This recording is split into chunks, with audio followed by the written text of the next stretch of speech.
Magkano ba kamatis ay dyan? nagkakabulukan ang kamatis. RH15, Giselle Recaport. Kaming Giselle! Jerry Katunying, bagsak presyo na sa 15 pesos ang kada kilo ng kamatis dito sa Wawi Market, lungsod ng Pasay. Pero angal ng mga retailer, hindi mabili ang kanilang paninda, kaya nabubulukan sila ng kaing-kaing.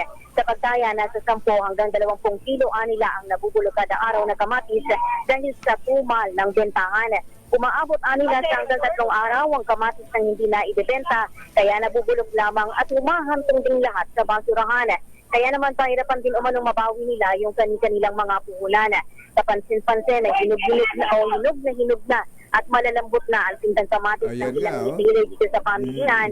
Bukod dyan, Jerry Katunying sa kamatis, angal din ng mga retailer dito na marami ring gulay kagaya ng repolyo, carrots at bell pepper ang nabubulok na rin dahil daw sa dami ng supply at murang presyohan.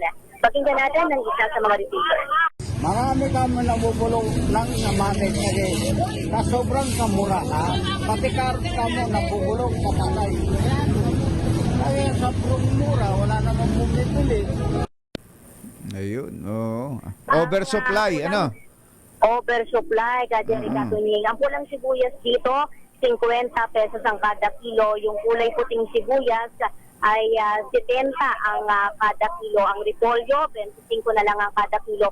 Habang yung carrots naman, 35 pesos kada kilo. Yung bell pepper na kabilang din sa mga nabubulok.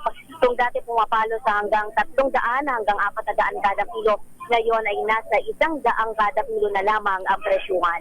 Ito si Giselle Recaport para sa DZRH na sa Pilipinas, una sa Pilipino.